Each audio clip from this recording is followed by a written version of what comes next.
ठीक है, तो टॉपलिंग का कॉन्सेप्ट अपन देख रहे थे भैया कि क्या होना चाहिए। जो इधर से फोर्स लगेगा तो टॉर्क अपने को बैलेंस करने होते हैं बेसिकली। टॉर्क आप ले सकते हैं सेंटर के अबाउट, इसका टॉर्क और इसका टॉर्क, इन दोनों को आप बैलेंस कीजिए। यहाँ से आप टॉपलिंग के क्वेश्चन सॉल्व कर पाएंगे। तो बेसिकली क्वेश्चन जो आपका था मास पे डिपेंड नहीं करेगा, यह इसका आंसर हो जाएगा। नेक्स्ट, अच्छा क्वेश्चन है, देखो ध्यान से क्या कैसे करोगे।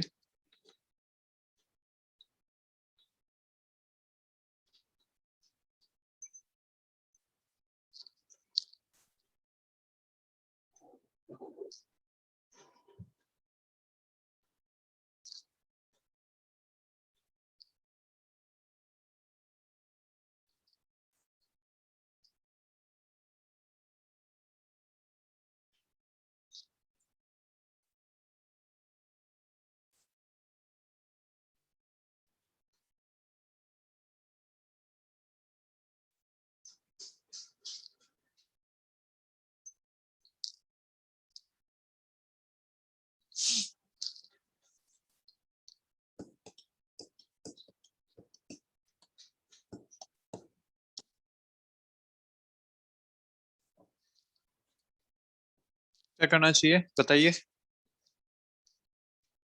सर सारे फोर्स इक्वल हो जाएंगे फोर्स इक्वल हो जाएंगे, अच्छा।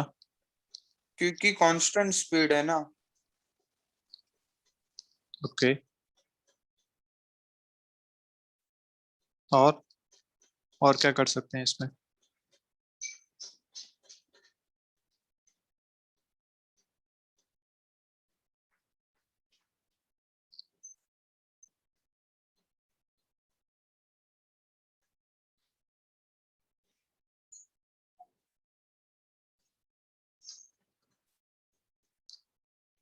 बात तेरी ठीक है कि तू उसमें फोर्स बैलेंस करना चाहता है, पर फोर्स में एक दिक्कत है यहाँ पे। तुझे फ्रिक्शन फोर्स पता है, तुझे ये निकालना है, बट तुझे ग्रेविटी तो पता ही नहीं है, जो पीछे एम जी साइन थीटा इसका लग रहा होगा, वो तो तुझे पता ही नहीं है। तो फोर्स बैलेंस तो तू नहीं कर पाएगा। और क्या सोच सकता है फिर इस बारे में।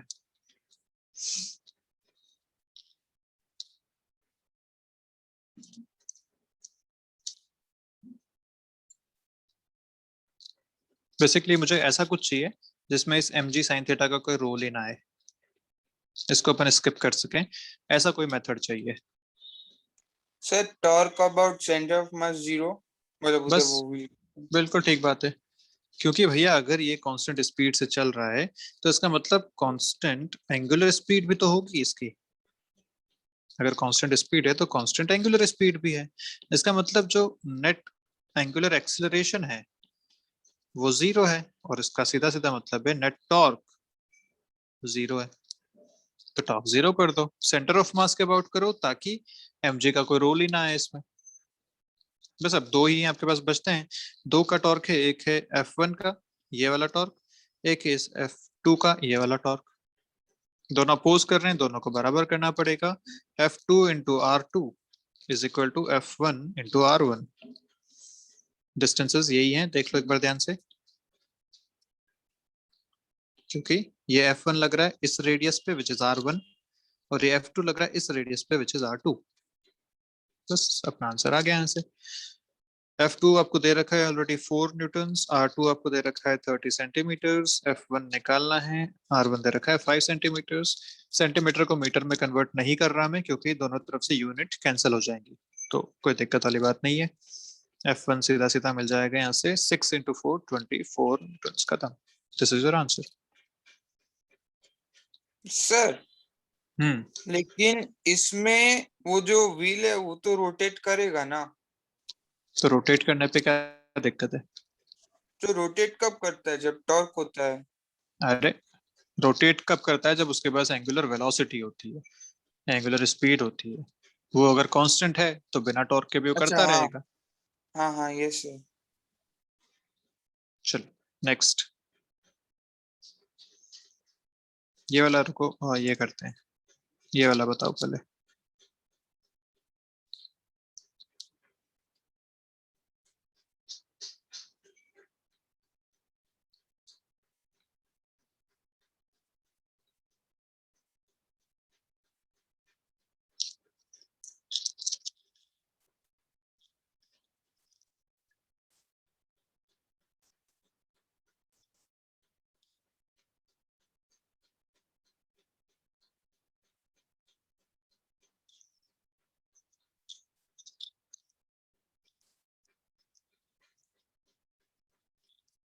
क्या कॉन्सेप्ट यूज करेंगे इसमें?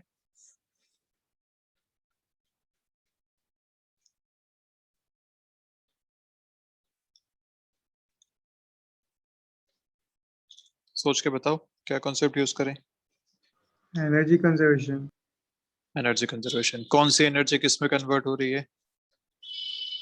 फिर ग्रेविटेशनल, रोटेशनल काइनेटिक और ट्रांसलेशनल काइनेटिक में। हाँ, अब देख यहाँ पे तूने दो चीजें बोली है। अगर मैं इसको प्योर रोटेशन मानता हूँ ना, तो ट्रांसलेशन की जरूरत नहीं है। मैं इसको मान सकता हूँ कि ये इस पॉइंट के अबाउट प्योर रोटेशन कर रहा है, सिर्फ और सिर्फ रोटेशन है। तो आप इस पॉइंट के अबाउट जब आई लिखेंगे तो आप क्या मानेंगे? सिर्फ रोटेशन है। तो ये बात ध्यान रखो, प्योर रोटेशन अपन केस लेंगे। जो भी ग्रेविटेशनल पोटेंशियल एनर्जी में लॉस हुआ है वो कन्वर्ट हो गया है इसकी रोटेशनल काइनेटिक एनर्जी में, which is half I omega square. और आई कहाँ से लेना है? इस पॉइंट के अबाउट, क्योंकि इस पॉइंट के अबाउट सिर्फ और सिर्फ रोटेट कर रहा है लगातार।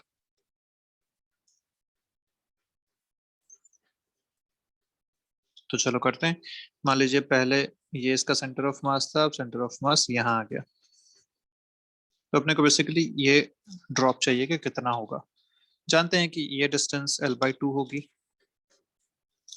और अगर हम बात करें तो ये डिस्टेंस भी L/2 है। मैं यहाँ से यहाँ तक की डिस्टेंस अगर निकालना चाहूँ तो this is L/2 cos theta. इस छोटे वाले ट्रायंगल में देखो, इस वाले ट्रायंगल से समझ में आएगा। ये L/2 है हाइपोटेन्यूज, ये है थीटा। तो ये जो डिस्टेंस मिलेगी ये मिलेगी L/2 cos थीटा। इस पोजीशन के लिए centre of mass again at L/2, मतलब यहाँ से यहाँ तक टोटल L/2 है। तो ड्रॉप कितना हुआ? इतना ड्रॉप हुआ। तो हम निकाल सकते हैं H जो ड्रॉप हुआ, H is equal to L/2 minus L/2 cos theta, which is L/2 1 minus cos theta. So this is the drop in the center of mass location. तो यहाँ से अपने को चेंज इन पोटेंशियल एनर्जी मिल जाएगी, which is mgh। अब अपना काम हो गया। ये एनर्जी किस में कन्वर्ट होगी? ये एनर्जी कन्वर्ट होगी काइनेटिक एनर्जी ऑफ रोटेशन में। तो बस सॉल्व करते हैं। mgh, h की जगह लिखता हूँ L/2 1 minus cos theta। Kinetic energy of rotation is I, half I omega square. तो हाफ आई अबाउट हिंज। एक रॉड पे अगर यहां से मुझे आई लिखना है तो कितना लिखूंगा? बोलना जरा। एक कॉर्नर से एक रॉड के लिए कितना होता है? जल्दी बोलो। ml²/3 omega square. यहाँ से ओमेगा निकालो, आंसर आ गया आपका। तो ओमेगा स्क्वायर हाफ और हाफ कैंसिल कर देते हैं दोनों तरफ से, m और m कैंसिल कर देते हैं, एक l से एक l कैंसिल हो जाएगा। तो यहाँ से आपके पास बचा g1 माइनस कॉस थीटा, इधर से आया 3, इधर से आया l, ये आपके पास आया। अब इसको थोड़ा सा सॉल्व करते हैं। रूट में लेंगे तो omega is equal to √3g/l, और यहाँ पे 1 माइनस कॉस थीटा है, इसको मैं 2 थीटा की टर्म में कन्वर्ट करता हूँ, क्योंकि यहाँ ऑप्शन में θ/2 भी है अपने पास। और जो ये ट्रिग्नोमेट्रिक टर्म्स हैं वो सारी रूट से बाहर है, इसका मतलब अपने को इसको कन्वर्ट तो करना पड़ेगा। तो 1 minus cos theta, 1 minus cos 2 theta is 2 sine square theta. ऐसा ही होता है क्या, या उल्टा लिखा है मैंने? नहीं, ठीक लिखा है। बराबर है सर। हाँ ठीक है। तो ये आ जाएगा आपके पास √2 साइन स्क्वायर θ/2। ठीक है, यहाँ थीटा का θ/2 हो गया। तो हो गया √6g/l sine θ/2। This is your answer. ये √3, ये √2, √6 हो गया, sine square θ/2 sign θ/2, g/l g/l। ये आपका आंसर आ जाएगा। So final answer is √6g/l sine θ/2। This is your answer. So I hope clear है ये। यस नो, जल्दी से बता Yes, दीजिए। sir. Yes. चलिए, सभी लोगों को है ना clear? Yes sir. Yes sir. हाँ ओके। नेक्स्ट।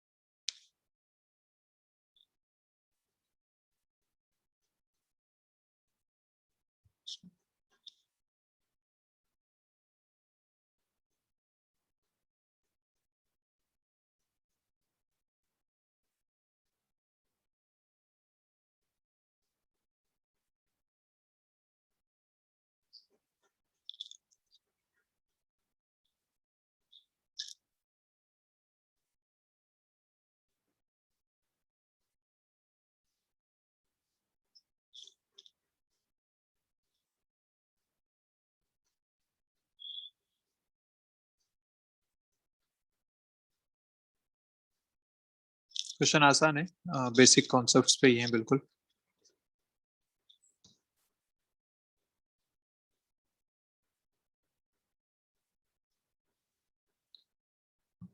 बोल रखा है पुली को डिस्क मान के चलना है। सर एक मास एम, मिनट। हाँ हाँ करो करो। मास एम, रेडियस आर है, और दो मासेस यहाँ पे हैं M1 M2, जो लाइट स्ट्रिंग से कनेक्टेड है, passes over the pulley। ठीक है, स्ट्रिंग डज नॉट स्लिप, तो मतलब रोलिंग यहाँ पे हो रही है। Angular momentum of the system पूछा गया है at the instant show about the axis of rotation about this point O अपने को लेना है, इस पूरे सिस्टम का एंगुलर मोमेंटम। चलिए तो ट्राई करो, बताओ आंसर क्या आना चाहिए।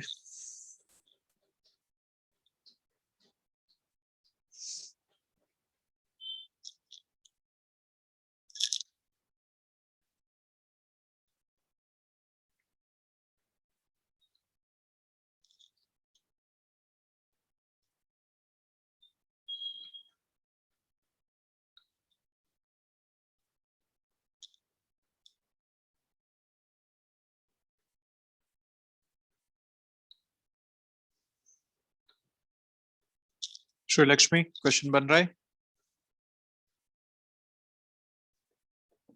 Yes sir. वैष्णवी, बहुत दिनों बाद आ जाइए। Yes sir. क्वेश्चन समझ में आया, ये हो जाएगा? सर ट्राई कर रही हूँ। करो।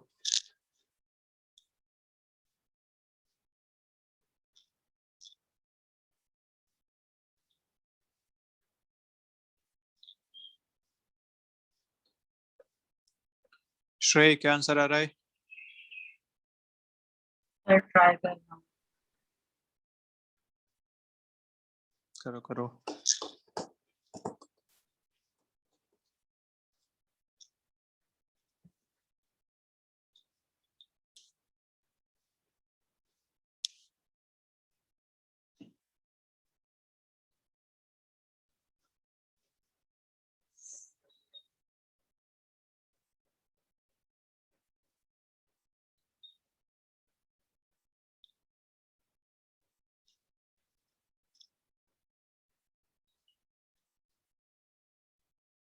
Sir, 2.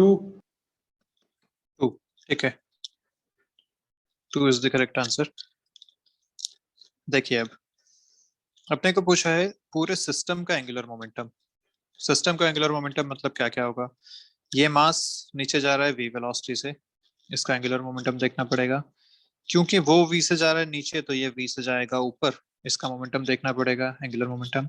और ये भी एक डिस्क की तरह भी है, बोला है कि एक डिस्क है जो कि घूम रही है विद सम ओमेगा, तो इसका भी एंगुलर मोमेंटम देखना पड़ेगा। और विद डायरेक्शंस, क्योंकि एंगुलर मोमेंटम एक वेक्टर क्वांटिटी है।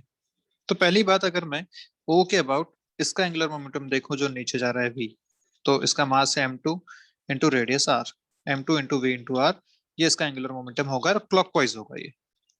ठीक है, अगर इसका एंगुलर मोमेंटम देखूं जो ऊपर जा रहा है, मास है m, वेलोसिटी है v और रेडियस है r, ये भी आ रहा है क्लॉकवाइज, तो ये दोनों तो ऐड हो जाएंगे, कोई दिक्कत नहीं है। डिस्क की अगर बात करूं तो एंगुलर मोमेंटम होगा आई ओमेगा, और वो भी क्लॉकवाइज है, तो ये भी क्लॉकवाइज चलेगा, कोई दिक्कत वाली बात नहीं। तो तीनों ऐड हो जाएंगे। तो सिस्टम के लिए अगर मैं एंगुलर मोमेंटम लिखता हूँ एल सिस्टम, तो मैं लिख सकता हूँ उसको L1 plus L2 plus L of disc या L ऑफ पुली, ऐसा।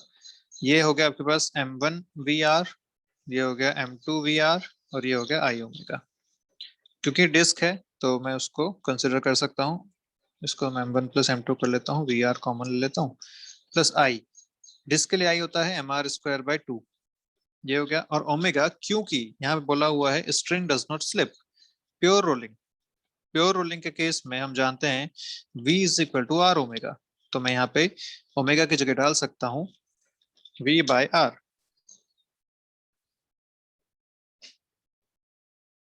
Yes sir. तो यहाँ तो थोड़ी गड़बड़ है फिर तो। सर आ जाएगा। नहीं, अच्छा हाँ ठीक है, ऊपर एक r स्क्वायर है, ओके ओके। मैं सोच रहा था कि यहाँ वी आर आ रहा है, यहाँ वी बाई आर आ रहा है, ठीक है, यहाँ एक आर से एक आर कैंसिल हो जाएगा, इधर भी वी आर आ जाएगा। ओके, सो m1 plus m2 plus m/2 और इधर से कॉमन आ गया आपका वी आर, यहाँ एक आर स्क्वायर से एक आर कैंसिल हो गया। ये आपका आंसर आ गया। आपसे पूछा था k is 2, so answer is 2। ये आपका क्वेश्चन हो गया, ठीक है। सो आई गेस क्वेश्चन अपने हो गए हैं। अब आप बोलो तो मैं आपको ये जो क्वेश्चन का सेट है 30 क्वेश्चंस हैं ये, इसमें से कुछ क्वेश्चन अपन कर चुके हैं, बाकी मैं आपको दे देता हूँ। आज वैसे भी ट्यूसडे है, आपका असाइनमेंट का है ही आज नंबर, तो यही असाइनमेंट दे देता हूँ आपको। बचे हुए क्वेश्चन जो जो भी हैं आप इसमें से कर लेना, कोई दिक्कत, कर लोगे? सर वो आप स्प्रिंग वाला कराने वाले थे लास्ट में क्वेश्चन।